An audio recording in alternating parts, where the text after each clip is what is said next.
2024 के लोकसभा चुनाव में हरियाणा में सबसे ज़्यादा जिस सीट की चर्चा थी, जिस सीट पर सबसे ज़्यादा फोकस था, वो रोहतक की बजाय करनाल थी। 2024 में भूपेंद्र हुड्डा जहां सियासत के शिखर पर थे, वहीं पर मनोहर लाल खट्टर सबसे ज़्यादा निशाने पर थे। जनता में बड़ी नाराजगी के चलते उनको मुख्यमंत्री पद से हटा भी दिया गया और उन्हें लोकसभा का चुनाव लड़ा गया। करनाल वैसे तो बीजेपी का गढ़ माना जाता है, लेकिन जिस हिसाब से वहाँ पर मनोहर लाल खट्टर का काफ़ी ज़बरदस्त विरोध हुआ था, उसके चलते उनके लिए ये लड़ाई आसानी मानी जा रही थी। लेकिन कांग्रेस ने उनके सामने बेहद लाइट वेट दिव्यांशु बुद्धराजा को उतारकर पहले से ही आधी जीत पक्की कर दी थी। लेकिन इसके बावजूद मनोहर लाल खट्टर निश्चिंत नहीं थे, उन्हें कड़ी मेहनत करनी पड़ रही थी, यानी उनको पसीना पसीना होना पड़ रहा था। लेकिन 15 महीने के बाद आज की तारीख में हालात पूरी तरह से बदले हुए नजर आ रहे हैं, क्योंकि जो मनोहर लाल खट्टर 2024 के लोकसभा चुनाव में 2,32,577 वोटों से जीते थे, वो आज की तारीख में चुनाव होने पर 4 लाख से ज़्यादा वोटों से जीतते हुए नजर आ रहे हैं। नमस्कार, मैं हूं कुलदीप शिरान। आज हम खरी खरी न्यूज में चर्चा करेंगे, पड़ताल करेंगे करनाल लोकसभा सीट की।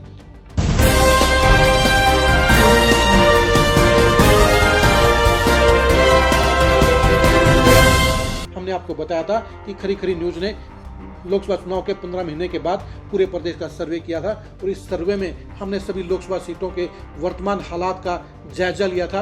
हमने वर्तमान सांसदों और चुनाव लड़ने वाले प्रत्याशियों को लेकर जनता से सवाल पूछे थे और आज हम करनाल लोकसभा के बारे में चर्चा करेंगे। पहले हम आपको ये बता दें कि 2024 के लोकसभा चुनाव में करनाल सीट के ऊपर जहां मनोहर लाल खट्टर को 7,39,285 वोट मिले थे, वहीं पर कांग्रेस के दिव्यांशु बुद्धराजा को 5,06,708 वोट मिले थे और मनोहर लाल खट्टर 2,32,577 वोटों से विजयी रहे थे।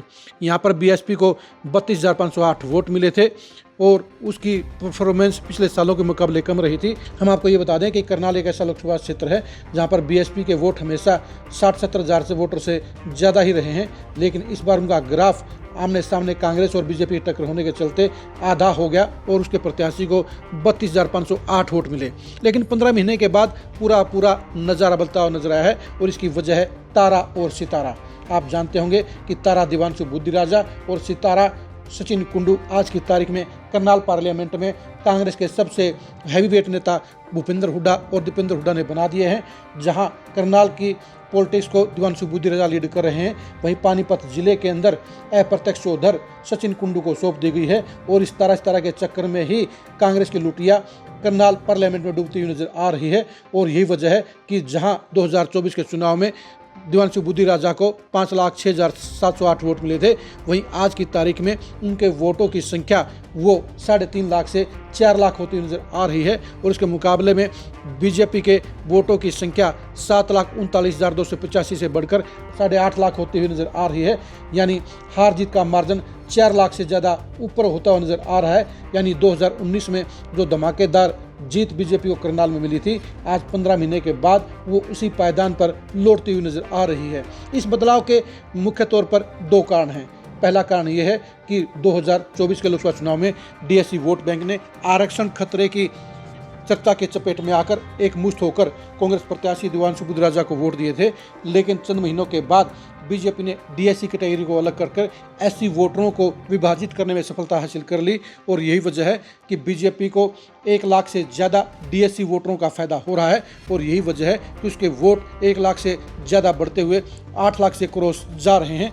यानी बीजेपी को एक बड़ा वोट बैंक मिलने के चलते उसकी पोजीशन मजबूत हो गई है। जहां बीजेपी को डीएससी वोट बैंक मिलने से फायदा हुआ है, वहीं इसका डबल नुकसान कांग्रेस को हुआ है और कांग्रेस के अंदर बड़ी सेंध लगी है। इसके अलावा 2024 के चुनाव में सिख वोटरों और जाट वोटरों ने पूरी तरह से एक मुश्त लामबंद होकर बीजेपी का विरोध करते हुए कांग्रेस के साथ देने का काम किया था। लेकिन अब 15 महीने के बाद ये वोट बैंक कांग्रेस से उखड़ते हुए नजर आ रहे हैं, क्योंकि कांग्रेस की सरकार नहीं बनने के चलते उनमें नाराजगी का आलम है और यही वजह है कि इनके भी 1 लाख से ज़्यादा वोट अब इनेलो की तरफ मुड़ते हुए नजर आ रहे हैं। यानी इनेलो आज की तारीख में 75,000 से 1 लाख वोटों के बीच में पहुंचती हुई नजर आ रही है, क्योंकि जाट और सिख वोटरों में फिर से उसके प्रति पॉजिटिविटी आ रही है। बीएसपी भी अपने पुराने वोट बैंक को हासिल करती नजर आ रही है। यानी जो 32,000 वोट 2024 के लोकसभा चुनाव में थे, वो दोबारा से 60 से 70,000 वोटों तक पहुंचती नजर आ रही है।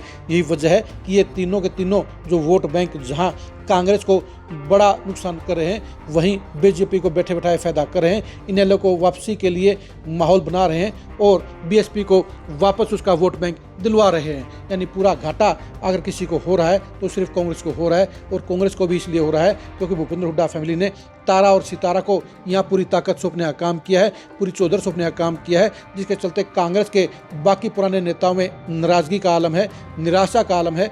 कांग्रेस में बेशक से जिलाध्यक्षों की नियुक्ति कर दी गई है, लेकिन इसके बावजूद इन जिलाध्यक्षों को लेकर कोई पॉजिटिव माहौल अभी तक नहीं बना है, और यही वजह है कि कांग्रेस के लिए हालात लगातार बदतर हो रहे हैं। कांग्रेस बेहाली की शिकार करनाल पार्लियामेंट में हो रही है और बीजेपी की मौज हो रही है।